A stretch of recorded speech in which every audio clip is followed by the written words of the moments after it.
Apparently, I'm not the only one who has a lot of questions about this Brown University shooting and the incompetence, apparently, of the investigators, at least incompetent with their press conferences. We've got more questions, more incompetence to lay out for you, and you'll see it coming up in just a second. Also, Leslie Jones. Remember her? Me neither. But she's super funny. She's a comedian, and she just lost her mind over stuff Donald Trump says. What is this, 2016 again? I will show that to you. And a retired Marine Corps hero just wants to open a cigar shop, a cigar lounge in Wisconsin, and the totalitarian Democrats shut him down. We're going to explore that story on this anniversary of the Boston Tea Party.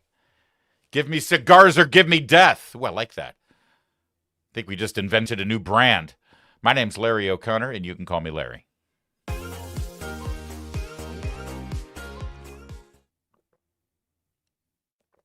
You can get these mugs, by the way, at the Town Hall store. Just go to, what is it? store.townhallmedia.com. That's what it is, store.townhallmedia.com. We got golf shirts, polo shirts, T-shirts, and mugs for your bourbon. I mean, coffee.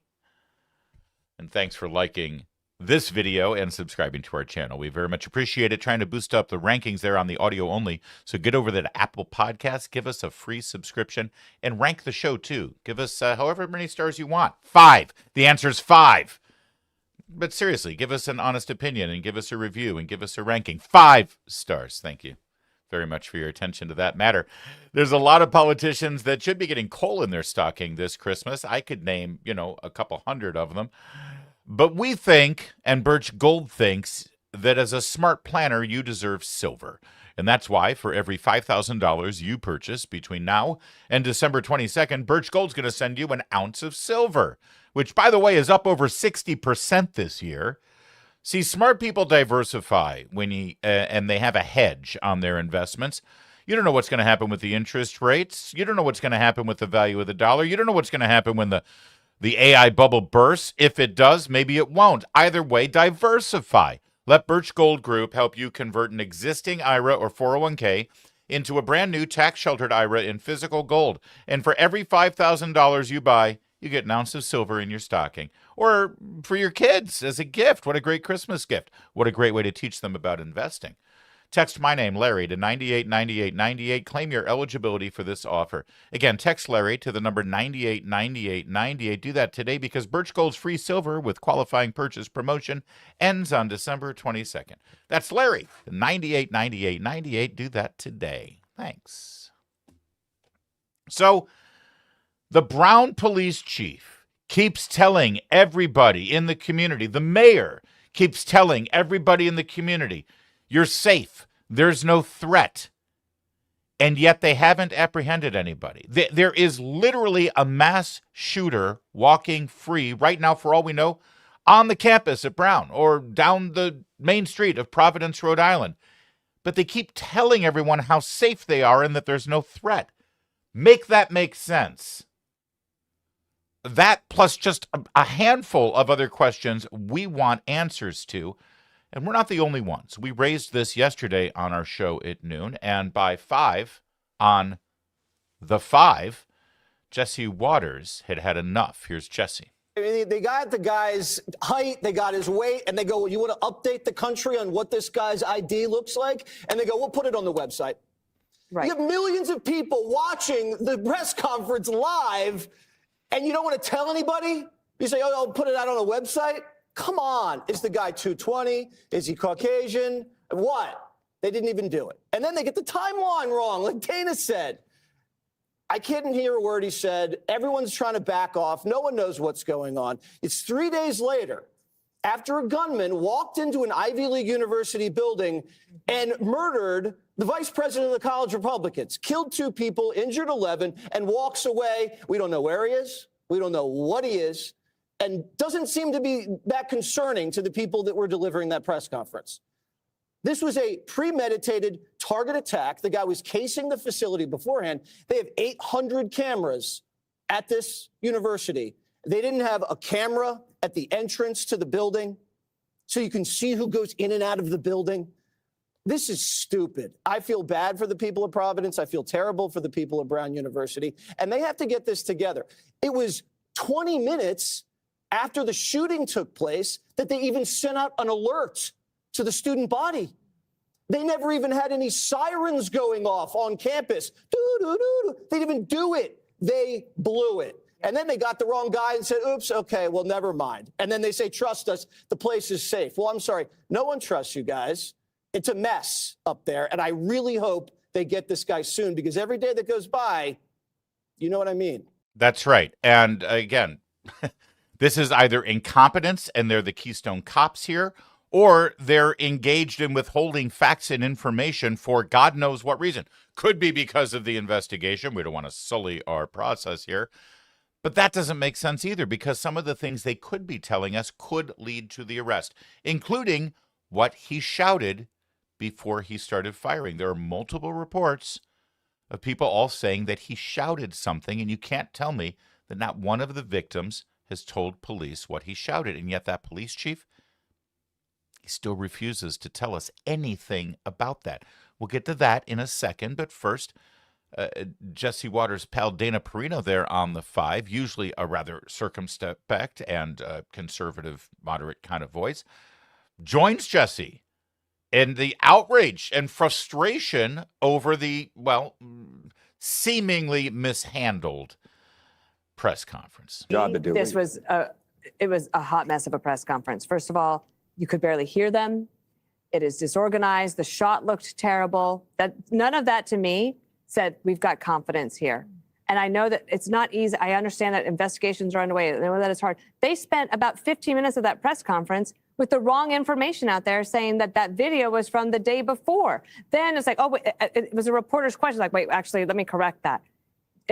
I would say the next time they come out, provide information to the public and say, here are the things we know, here's what we don't know. They spent a lot of time at the beginning congratulating themselves for protecting the community today and putting counselors in the schools today, but not being able to say what they had done on the Saturday. The president of the university on Saturday night still didn't even know anything 6 hours later. I feel like the people of Rhode Island and certainly the victims' families deserve better here. Yeah, that's an understatement. We showed you that clip yesterday of the president 6 hours afterwards. Can't even tell you what they were doing in the classroom. All right, listen. I am sensitive to the fact that suddenly, everybody on your social media page or everybody sitting on their sofa watching cable news is an FBI murder investigator expert, and we're not. I get that. And not everybody is sitting there second guessing these investigators and saying, "Oh, you don't know what you're doing. I've watched NCIS. I know how this is supposed to go. I've watched every episode of Law and Order. You guys are messing up." That's not what's going on here. These are basics. These are fundamentals. These are just things that anybody should be able to handle, like the camera angle and the audio of a press conference. Like at the moment where you're about to give important information about the description of the suspect, you just say, oh, we're just going to put it on the website. Instead of actually taking the moment when all eyes of the world are on you, you can relay that information at the moment. Why else are you doing a press conference? And that last thing that Dana Perino said, God, it's a pet peeve of mine. Whether it's a murder investigation or whether it's a terror attack or an earthquake or fires in California or flooding or whatever the disaster is, they call for a press conference. We're all watching, and they spend the first 10 minutes congratulating themselves and thanking each other about what a great job they've done. Just get to the issue. It's a news conference, not some awards banquet.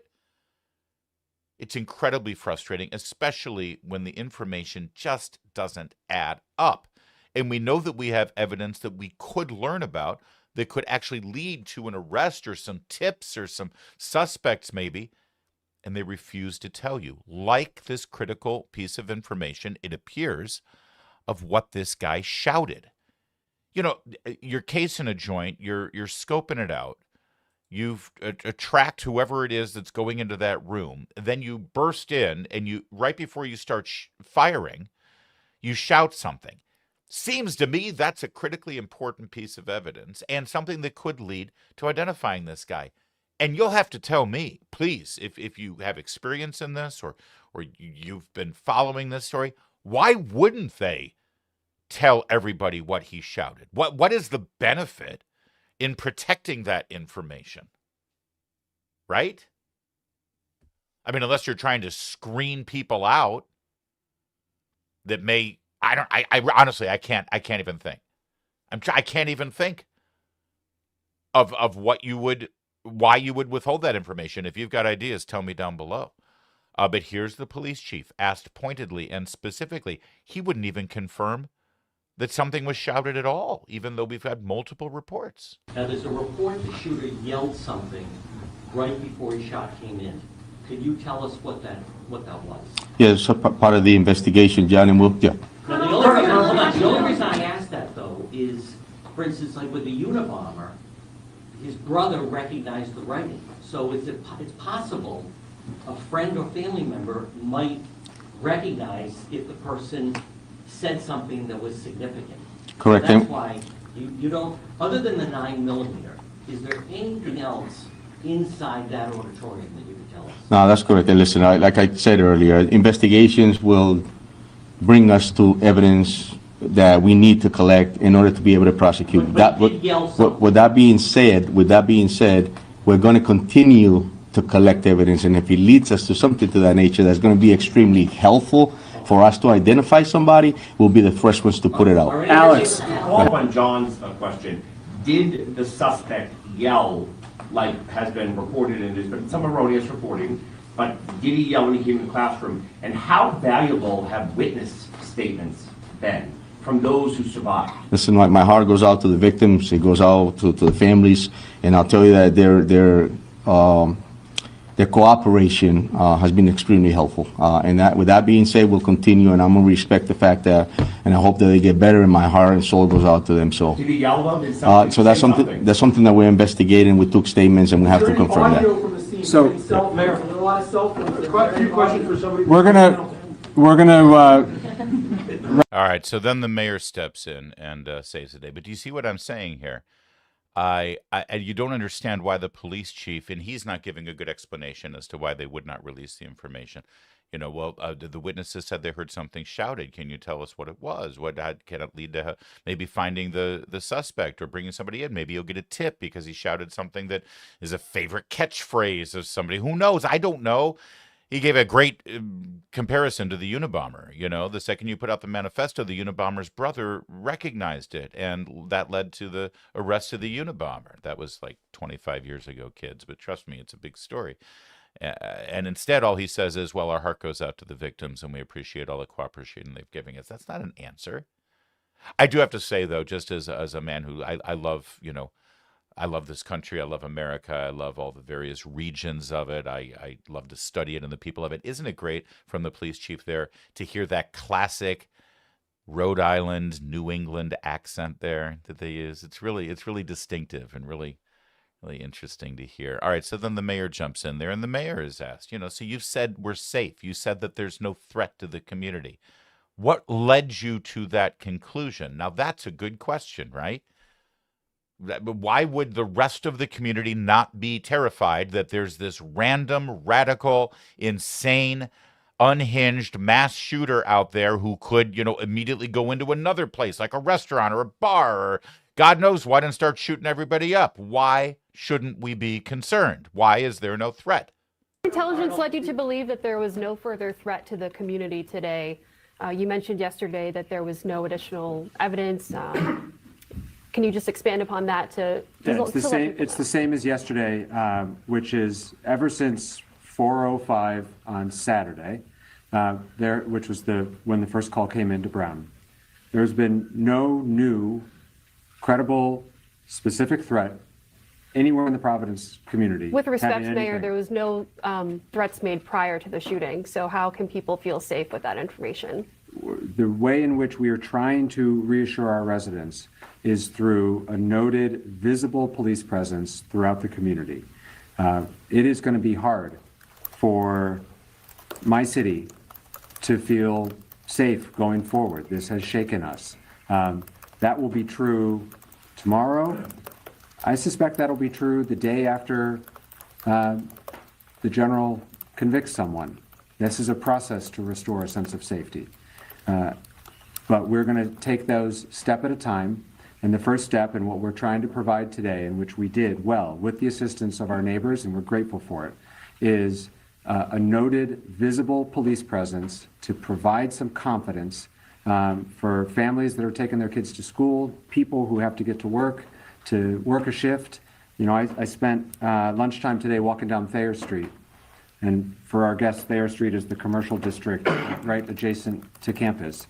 And I talked to one of the women at Antonio's, which some of you know is a pizza by the slice joint, and she said, you know, I didn't want to come to work today, but I needed to work. I needed to take the shift, and that's a very real thing happening in our community right now. But she noticed, and she appreciated the fact that there were patrolmen walking up and down Thayer Street.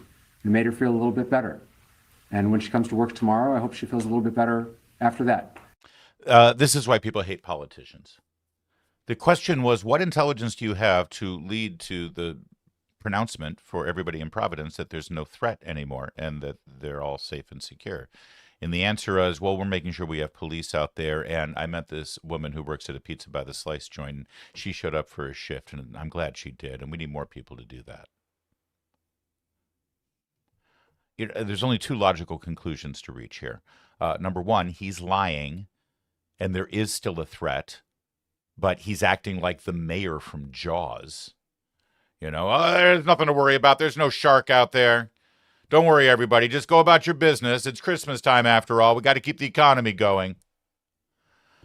Or they have some information to suggest that the person or persons in that room were deliberately singled out and targeted for murder.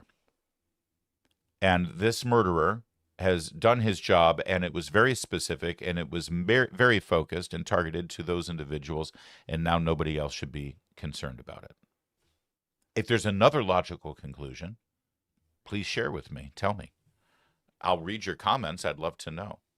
By the way, while we're at it, a ton of you are watching us live right now. Give us a like if you don't mind. Just reach up real quickly and give us a like, because then we'll double our audience while we're watching, and it's always fun to have a huge live audience. So I appreciate the like. Thank you.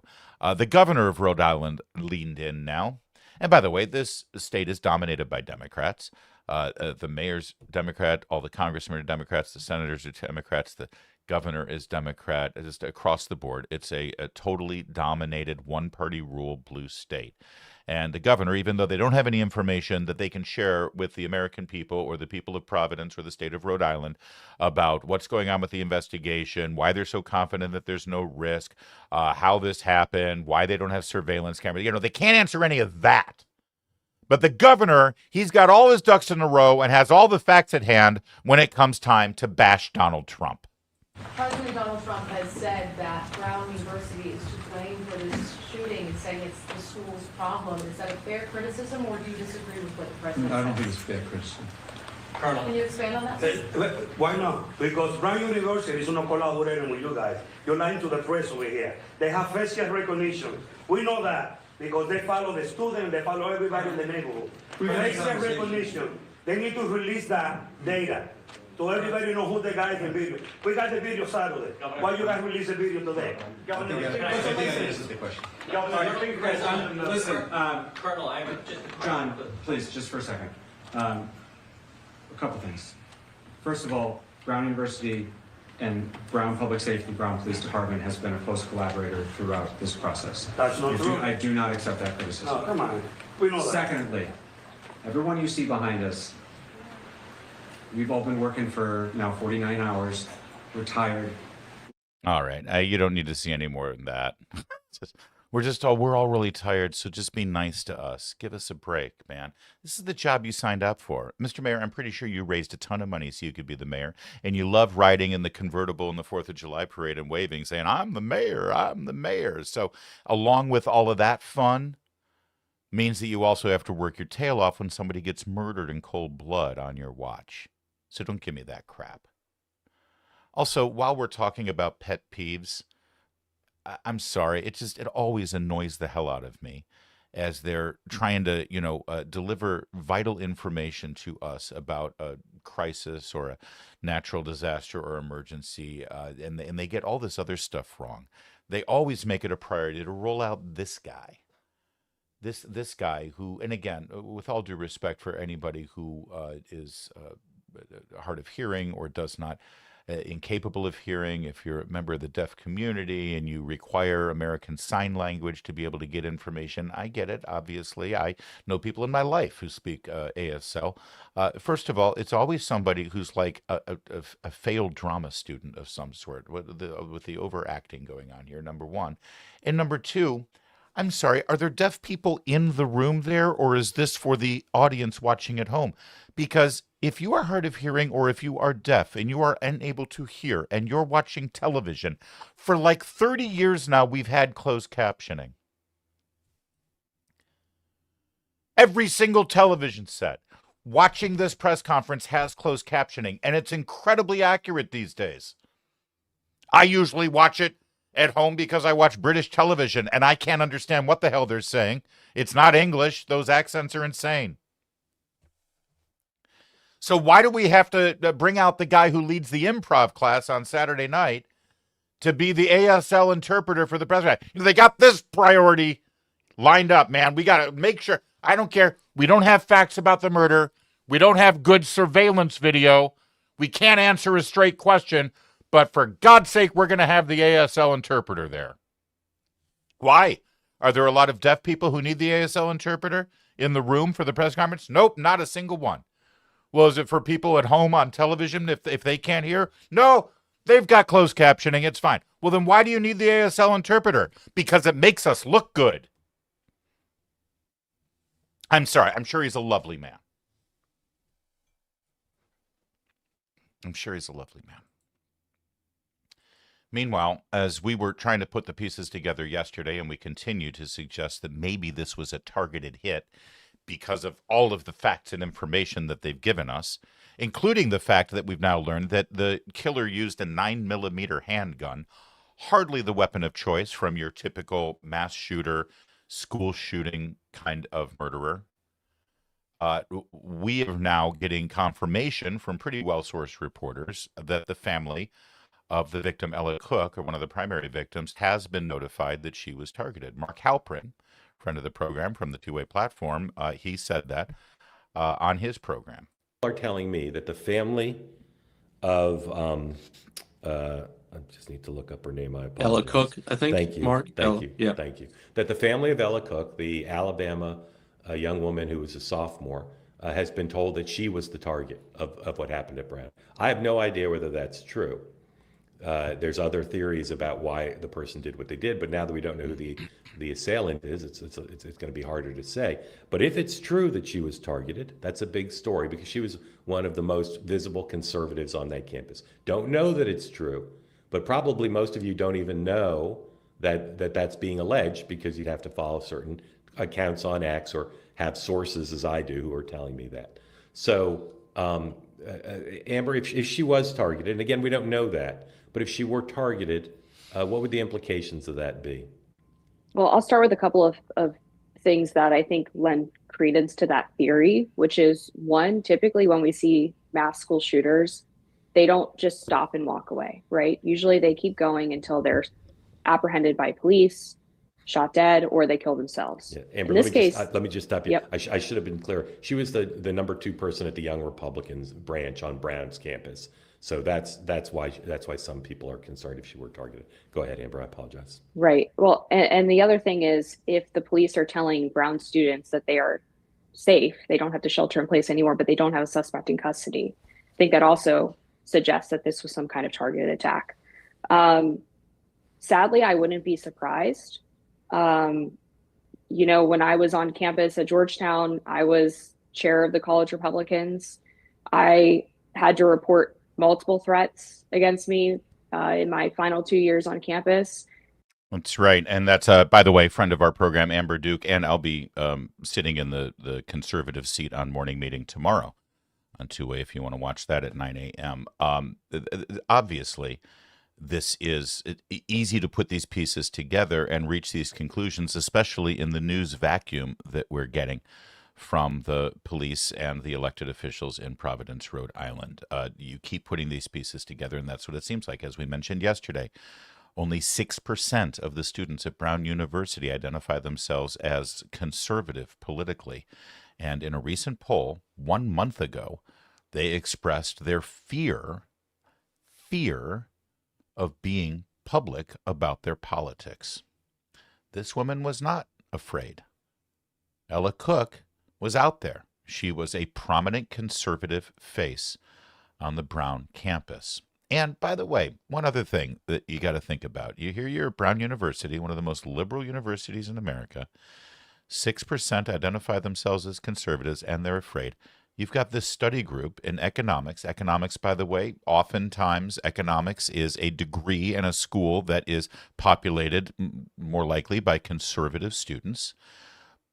Don't you think that maybe you stick together with your friends? Don't you think that if you're in that minority, that small a minority, probably the smallest minority on campus, conservatives, if you're going to hang out and if you're going to go to a study group or whatever, you're going to make sure that you're with your friends, your like-minded individuals who you agree with. So is it too far of a leap to suggest that maybe the other people in that room were also conservatives, were also devout Christians? I think it's fair to say that that's an obvious conclusion to reach with the lack of information we're being given about this thing. I also want to take a moment to highlight the other victim, the other murder victim, I should say. There are a total of 11 victims total, but 2 of them were murdered. This young man has been identified, 18 years old. He's an immigrant naturalized citizen from Uzbekistan. His name is Muhammad Aziz Umerzakov. His 2 sisters from Midlothian, Virginia, have identified him as the second murder victim. He suffered from a thing called Chiari malformation, which is a condition where the spinal fluid and spinal tissue puts pressure on your brain and your spinal cord. He wanted to become a neurosurgeon to help children the way doctors had helped him when he was young. He graduated with honors from his high school and was accepted and admitted into Brown University. His high school friend, Maddox Johnson, said of him that he just got along with everyone. He was the nicest guy. If you needed help, he'd be there to help. Mr. Johnson also said that Mr. Umerzakov once lobbied administrators at his high school to provide more difficult physics classes because he had mastered the highest level that the school offered. He and his family are naturalized citizens. They came to the United States in 2011 and have lived their lives here now as naturalized legal citizens, and they were patriotic and loved our nation. May he rest in peace. And earlier today, a friend of Ella Cook appeared on Fox News to talk about her friend. She, by the way, is also one of the few conservative Christian Republicans on the campus of Brown University, this young woman, Phoebe. One of the things that I think is remarkable is that, one, that you're here, right, and that you want to pay tribute to Ella. You said that you were tracking her location, and she hadn't moved. Yes. So then you knew. Well, I didn't really know.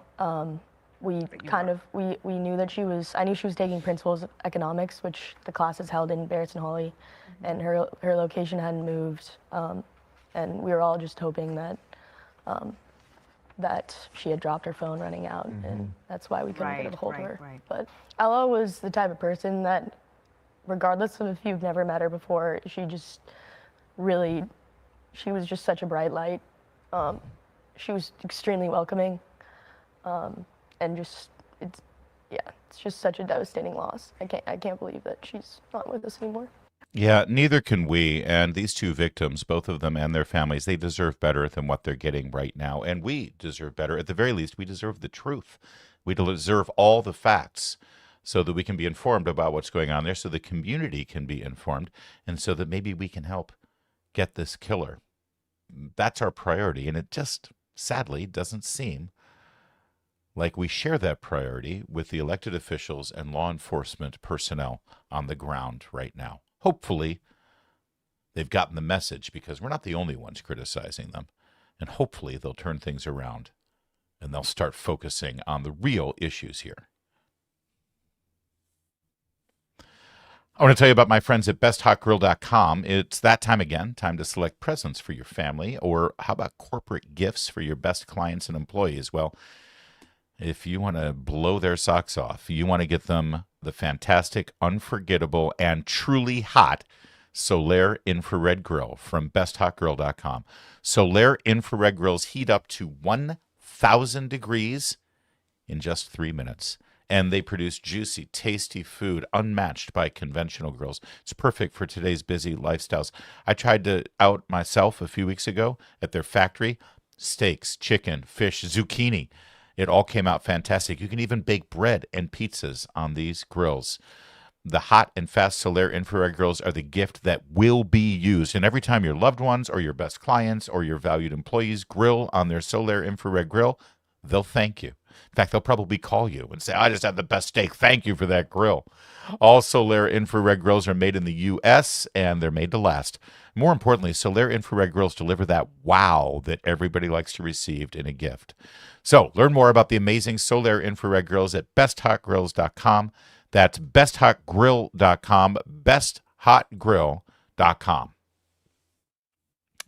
Well, it's been about 10 years, and you'd think we'd be used to Donald Trump being who Donald Trump is, which is a lot of things, but one thing in particular is he's a rough and tumble guy from Queens, and he says what's on his mind, and sometimes it ticks people off.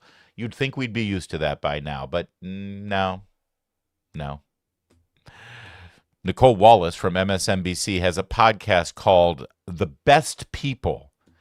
And she invited onto her Best People podcast comedian and failed actress Leslie Jones. You remember Leslie Jones? She was on Saturday Night Live for a while, and then they put her in a lot of movies, and she was just, what's the word I'm looking for? Unfunny. The movies, most notably the reboot with an all-female cast of Ghostbusters, absolutely tanked and failed miserably. And I'll be honest with you, I tried to do some Google searches. I can't tell you what Leslie Jones is doing right now. Seriously, like, she's doing nothing. 2 years ago, she said she should be the new host of The Daily Show because it should be a black woman.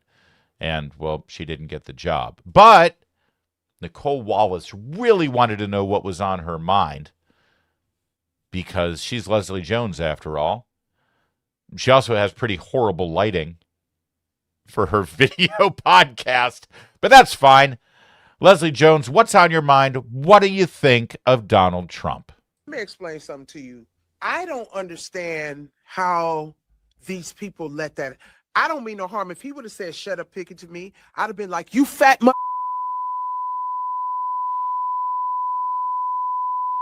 yourself, you stinking bastard. You wouldn't be able to talk to me like that. Who you calling Piggy, you fat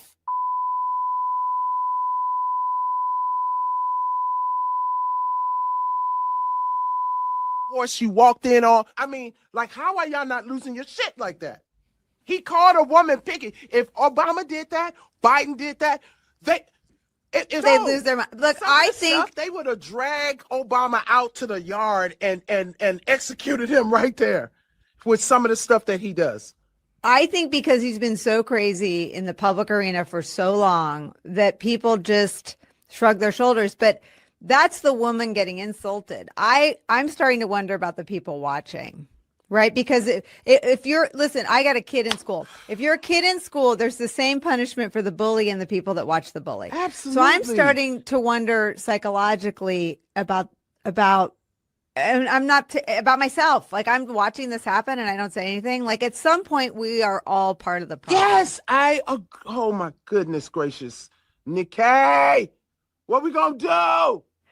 I started reading some books about authoritarianism because I'm like, wait, what? We're covering authoritarianism? What? This is what scares me though, Nikki.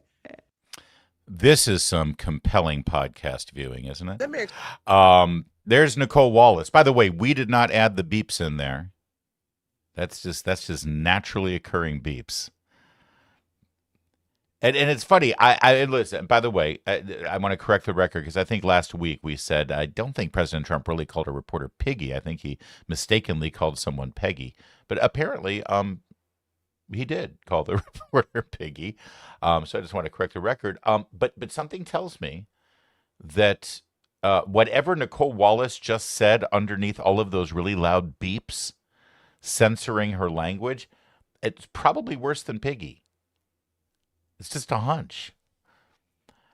This show, again, the best people. What you just saw there demonstrated for you was Ms. Jones being the best people. And then she was asked, well, what do you think we need to do here? If we win the election, how can we fix the problems in this country? Get a load of this answer. How do you think it ends? How do you think the era ends? Girl, this is what I'm hoping, that midterms people come out and vote like crazy to switch it over, and then the reckoning comes. That's what I want. Everybody that worked for ICE, I want them in jail. I just want a reckoning.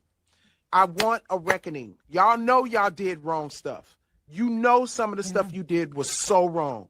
I need a reckoning. Because to me, that's the only thing that's going to make it right.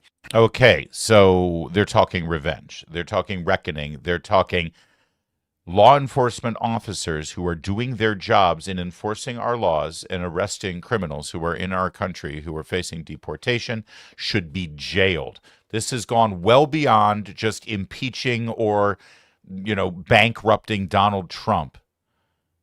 They want to put law enforcement officials who are working for the government right now and doing their job in jail. And she's not alone, I assure you, with that kind of lunatic behavior. By the way, just to remind you, because I do feel I'm sensitive to this, because she is literally disappeared off of the face of the earth, Leslie Jones. She was a hot commodity for about a minute and a half until her career just tanked down the toilet, partly because of her Trump derangement syndrome. So just to remind you who she is, here's a famous moment that she had on the Kelly Clarkson talk show years ago. I'm sick of men telling me, you hardcore. Yes, I am. Can you handle it? What you bringing to the table? I am the table.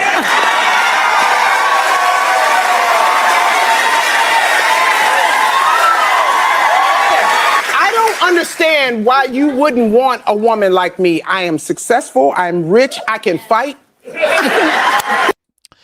Yeah, I mean, what man wouldn't want a woman like that? There's nothing more I can say right now without getting into trouble from somebody. I know I know a lot of men who would like a woman like that, honestly. Elton John. Right? Ricky Martin, Liberace, back when he was alive, Rip Taylor, Paul Lynde, RuPaul. That is their kind of woman. The manly kind. Meanwhile, she's not the only unhinged leftist woman who has completely lost it. Look at these two. They have a podcast as well. They're on with Katie Couric here. She has a podcast as well. They've all got a podcast.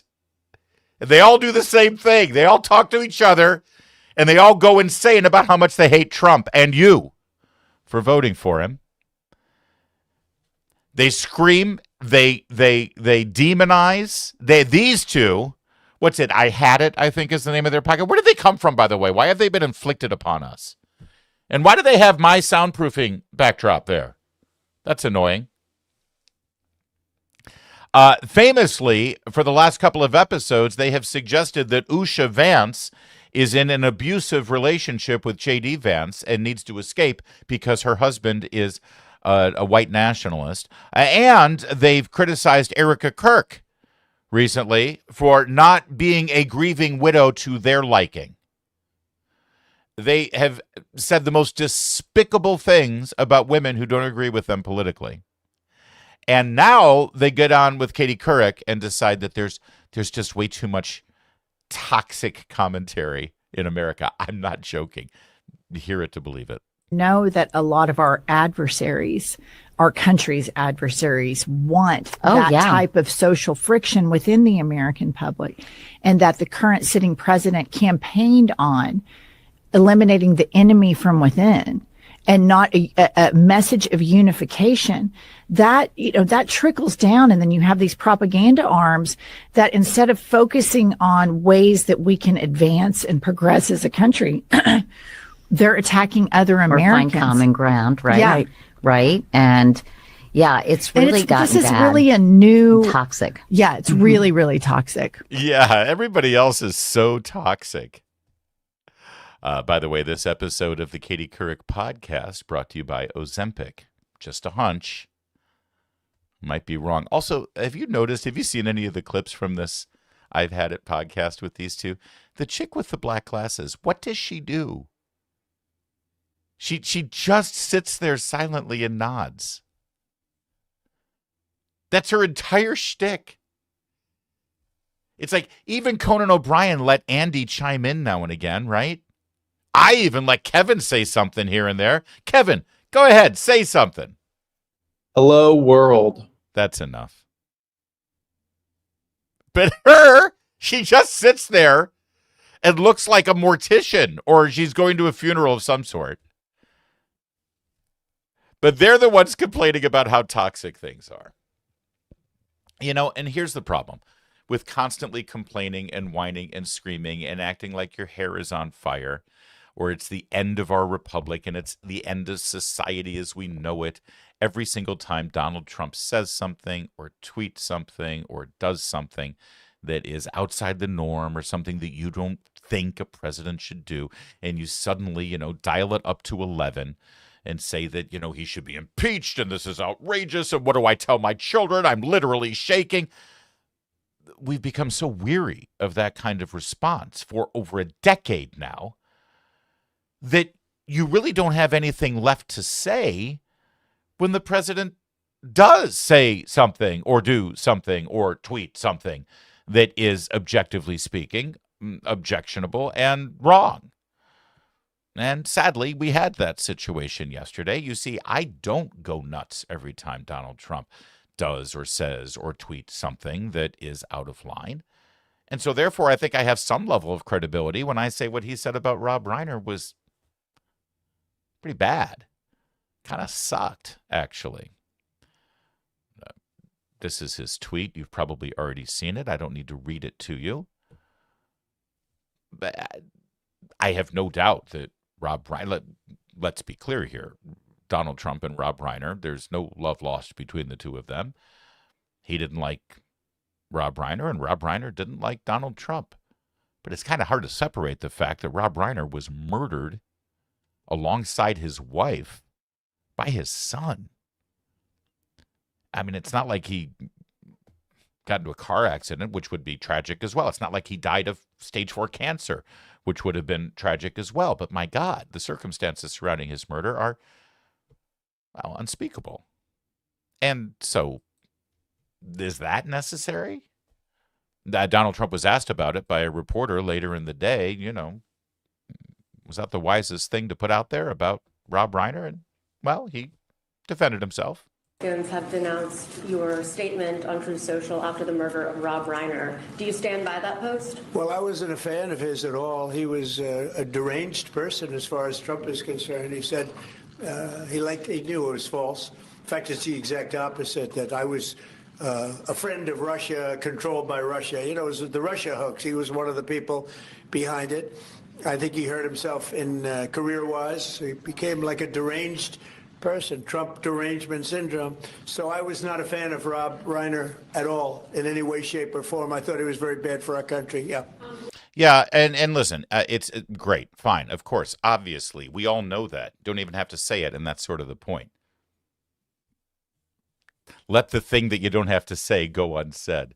It's true. Rob Reiner was behind the Russia hoax and celebrated it, and by the way, raised money for politicians to impeach him over the Russia hoax. He also recently has referred to him on a regular basis as a rapist and a pedophile, and it's sad and pathetic. And you know what else is sad? The fact that he just got murdered in cold blood with his wife at the hands of his own son. So, yeah, it's absolutely wrong for the president to say that. It was horrible for him to say it. I wish he hadn't said it. And it's days like this that I'm glad I'm not paid to defend any politician, because I can speak my mind and be honest about it. You know what else is kind of gross? I'll tell you what else is kind of gross. If you're a friend of Donald Trump's, if you're a friend of Rob Reiner's, if you claim to be really close to Rob Reiner, if you're devastated by the murder of Rob Reiner, and you decide the day after his murder to go on to a late-night talk show and attack Donald Trump because you're a friend of Rob Reiner's, that's kind of gross too, right? And look who did just that. I feel like I should bring up, I know you and your husband were friends with Rob and Michelle Reiner, and I'm very sorry for your loss. My God. How long have you known the Reiners? We've known them for many, many years, and we were supposed to be seeing them that night, last night. And we got the news. And let me just say this, unlike some people, Rob and Michelle Reiner are some of the most decent, courageous people you ever want to know.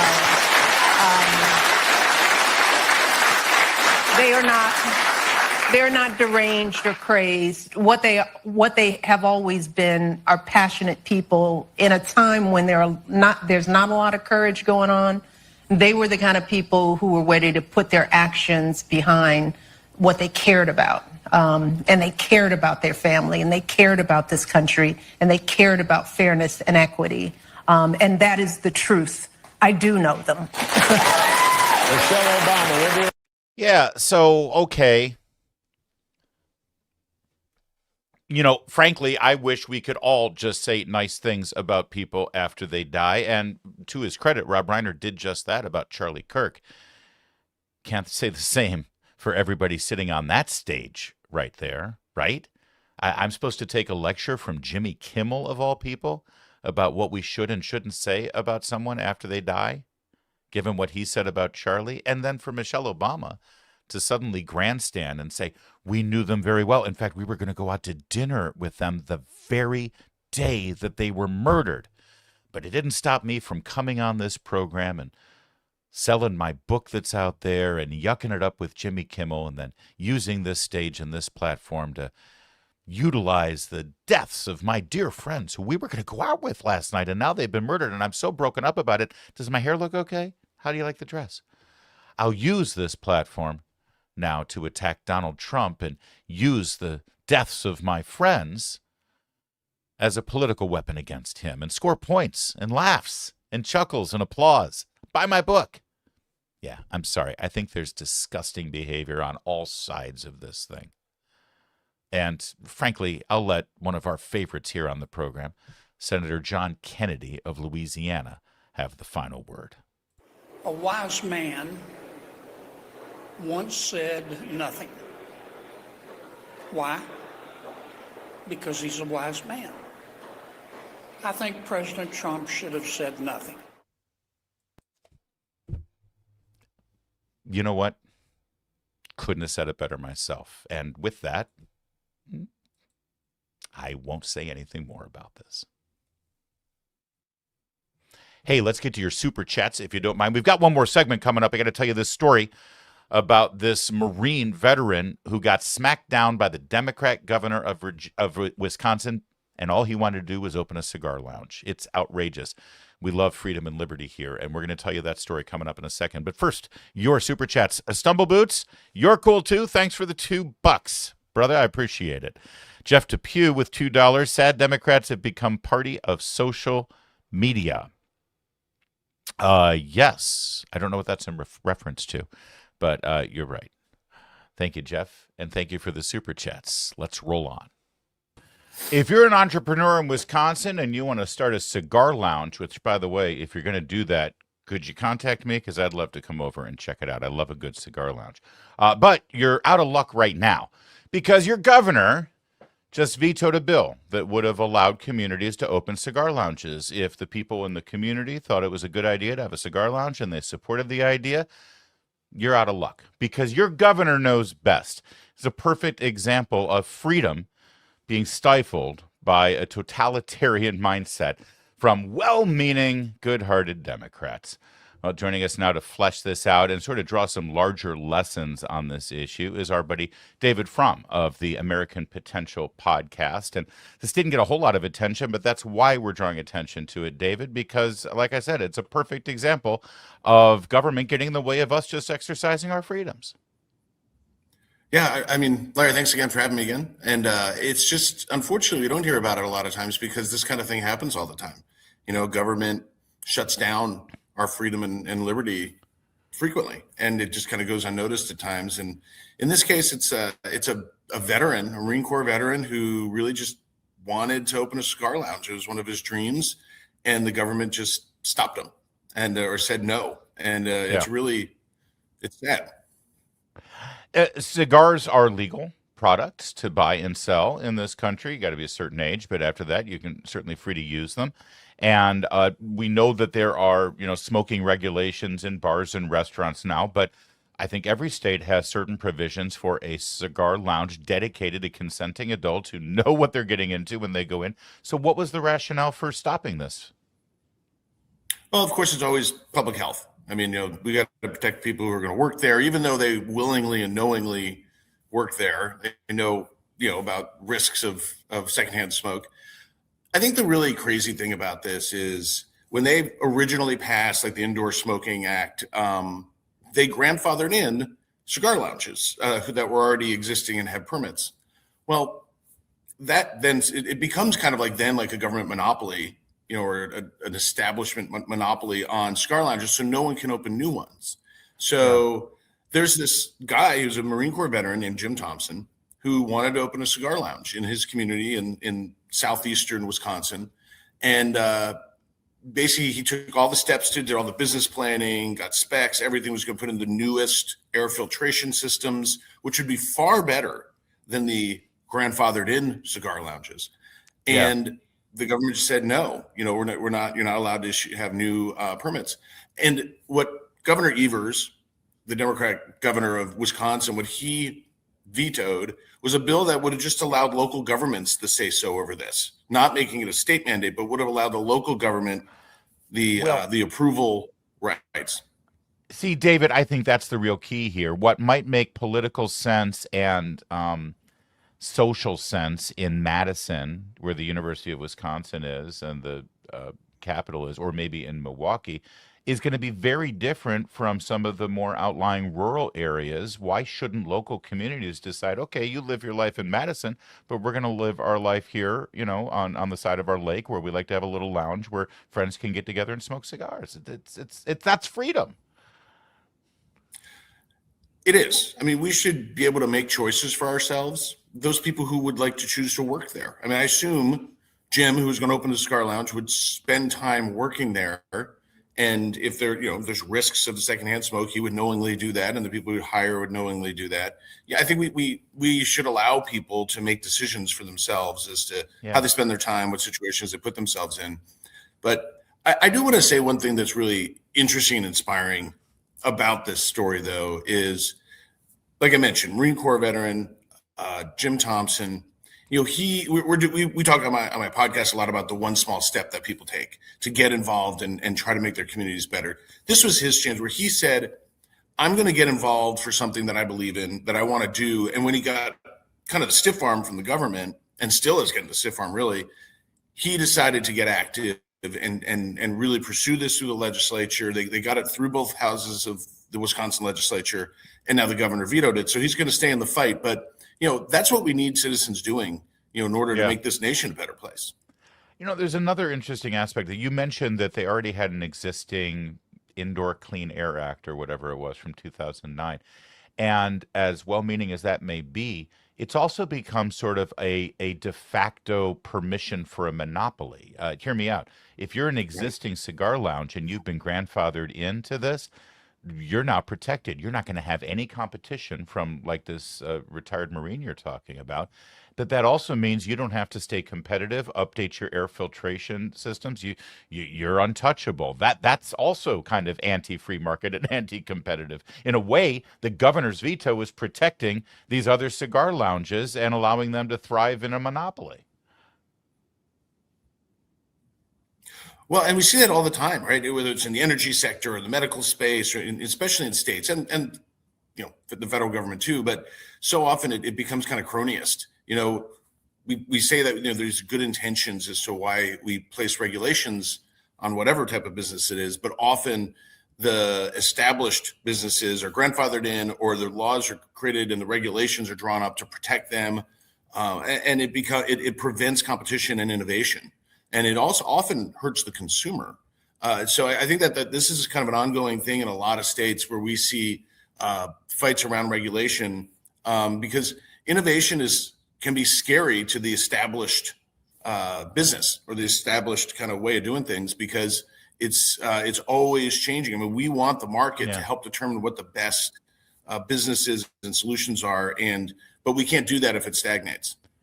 Yeah, this is the kind of great topics, by the way, you get at David's podcast. It's American Potential Podcast from Americans for Prosperity, the great folks there. Ironically, if this great guy, Jim Thompson, the Marine Corps veteran, if he went across the border to even more liberal states like Minnesota or Illinois, they've actually updated their laws to sort of encourage this kind of entrepreneurship. I mean, what does that tell you about the state of affairs here? What lessons can we draw from that? Well, it seems to me to be protectionist.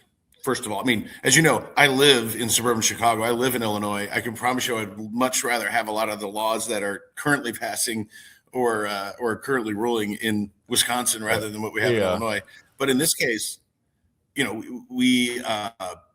Wisconsin just is protecting. Well, let me say this: they're actually protecting the cigar lounges that have worse air than the new ones would, because the market would determine that they would have better filtration systems, the new ones that would come online, which is the ones in Illinois currently have. But Governor Evers decided to stop that. In DC, there's two big cigar lounges that I will go to now and again. One of them is downtown, if you've heard of Shelley's, downtown, just near the White House, kind of an iconic place. Yep. Yes, most people in the conservative movement go to Shelley's, right?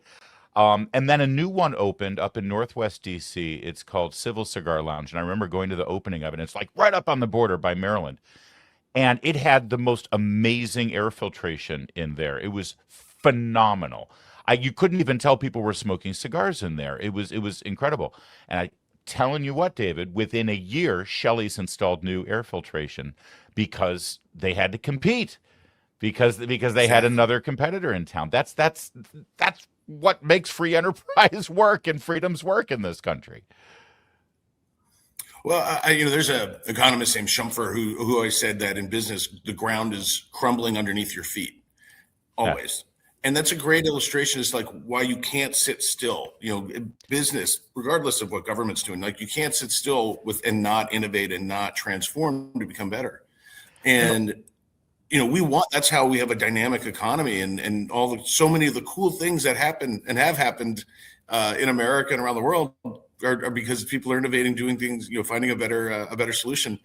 And government often tries to, shove a stick in the spokes of innovation that way by just stopping it and thinking that we can freeze it where it is, but that's we can't. That's the key. The government gets out of the way and lets the market, go about its natural sort of almost Darwinian sort of movements, and things will work out. In other words, if the government had just stayed out of this in Wisconsin, ironically, probably all the cigar lounges would have updated their air filtration system. There would have been more cigar lounges, and ultimately people who go to those cigar lounges would have cleaner air, the people who work there, regardless of the fact that anybody who goes to that place is going voluntarily, knowing that they're going to either smoke cigars or be exposed to cigars. So the idea that this has to do with public health is just ridiculous. Let's bring it back to our founding, though. I know that AFP is going to be working and celebrating our 250th birthday next year, and hopefully we'll be able to participate. We can't wait for all the things we're going to do for America's 250th on this program. But this is a great example of why limited government was the watch cry of our founders, that everything that we did in founding this nation was shot through that lens. Does this limit government? Exactly right. I mean, people forget that the revolution was sparked and fought largely over like taxes. I mean, sometimes we think it's a little funny that we've had a war that was sparked over taxes, but what that represented is our freedom and our ability to self-govern and make our decisions for how we want to live our lives. And that was continually being impinged upon and eroded, and we fought a revolution over it. And I think that this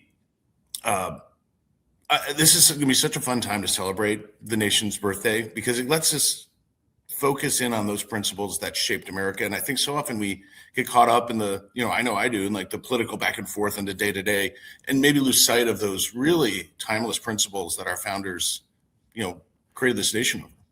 By the way, our timing is perfect. Did you know that today is the anniversary of the Boston Tea Party? It is. I don't today. think I did. I'll have to have some tea. December 16th, 1773. So I think we need to have a tobacco tea party in Wisconsin. Can we rally the troops and dump tobacco into Lake Michigan or something? It would seem like a tragedy, but I think that'd be a great idea. Yeah, that's a waste of good tobacco, actually, instead of that ridiculous British tea. You say it was about taxes. You say it's about taxes, our revolution, which ultimately is true, but it was more than just the money involved in the taxes. More importantly, it was the government control, the government having the audacity and the arrogance to tax something as simple as a cup of tea. Yeah, I mean, taxes were the manifestation of the long arm of the British to really control the colonists, right? And so it really was about, self-determination and the ability to, really pursue happiness, pursue your American dream. And, really having that kind of liberty to be able to go do, make your own way. And that, America, fortunately, has been built on that spirit and those principles. And so I think we see those so often throughout our country. I mean, I go back to this gentleman, Jim Thompson in Wisconsin. I mean, he basically said, hey, I'm not going to, I want to take this step out there and get active. And, I don't know that he's the Paul Revere of cigars in Wisconsin, but he's definitely gone out there and organized people and got people involved and spread the word that, like, hey, we should be allowed to have more freedom and make our own choices and start the type of business that we think, people would enjoy. And, him taking that step, and the more and more people who take that step to, embrace our founding principles and put them in action, in approaching our government and in our communities, I think it makes the nation a much better place. So give us an update on where this story stands now, Mr. And you're right, Mr. Thompson's the perfect example of what we want out of a citizen involvement in America. Not only obviously volunteered to fight for our country as a Marine, wants to start this business, finds out the law's against him, so he rallies support to change the law. He actually gets the legislation passed, and this one governor, who I think has further ambitions for his political future, he vetoes it. Are there the votes there to override that veto, or is it just as simple as getting a new governor? I think, unfortunately, it's probably a new governor. I think we'll try to override it. Our Americans for Prosperity chapter, Wisconsin, has been very involved in advocating for this. So I think they'll probably have to go and look at what the counts look like, but I don't know that the numbers are there. But I think it's the type of thing where you have further education too. I mean, if you care about public health, which all of us do, but it's a matter of how much do you want government telling us what we can do. But even if that's your main red line, the fact that these places would have better air with up-to-date filtration systems versus the grandfathered in ones, I think is pretty meaningful and kind of undermines the argument that Governor Evers is making here. Well, Americans for Prosperity, AFP, specifically in Wisconsin, I know that chapter very well. When our friend Scott Walker was being harassed and protested and the Capitol was occupied, AFP was there first on the ground. I remember when Andrew Breitbart came in to give some speeches for the AFP rallies. It was an incredible movement and helped support and protect Governor Walker, and he went on to pass all of his reforms and win election twice and overcome that what do you call it, the recall effort against him. Yeah. So So that's the kind of action we need, especially going into these midterm elections next year, and a lot of the action that we're seeing on a state-by-state basis. That's why I like Americans for Prosperity. Now, all of my viewers and listeners can be a part of that, right? They can actually join the movement. Oh, yeah. I mean, so we have physical chapters, meaning we have staff and offices in 38 states.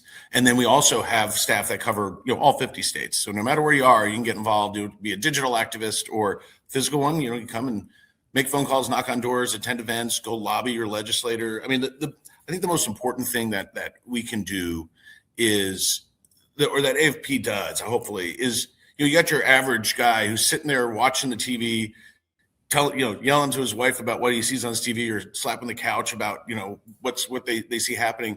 We can take those voices and aggregate them, put them together so that they're louder together. Because sometimes people feel like their voice doesn't matter. And you can understand that. But the reality is that when we put those voices together and we bring that to the legislature or, to Congress, they have to listen because they work for us. And then a lot of them are self-interested to either do the right thing or at least to get reelected. So we want to help them make those good choices. It was once a bold idea that we should have a government built on individualism and freedom and rights and dignity and self-governance. That's what America was all about. It's what it still is all about, except when these elected officials and these big government bureaucracies get in the way. And that's why we need groups like Americans for Prosperity to be able to keep them in check when they do. So a couple of action items for our viewers, for our listeners. Go to americansforprosperity.org and find out if there's a local chapter near you. Either way, you can join the national movement. And then you need to subscribe to the American Potential podcast so you can hear great stories like this from David on a regular basis. And the last question is, when are we getting together to have a cigar? Well, hopefully soon. Hopefully in this new year, we can just get together and celebrate America's 250th birthday. That'd be fun. That's right. But not in Wisconsin, sadly. No, maybe you can come out to Chicago or I'll come to D.C. or something. Oof, man, that's a choice. All right, let's wait for it to warm up either way. David, thank you so much for joining us today. Thanks a lot, Larry. And that is it for today's program as well. Thank you for watching. Thank you for liking and subscribing and being part of what we do here every day. And we promise we'll be back tomorrow. Same time, same place. And in the meantime, my name's Larry O'Connor, and you can call me Larry.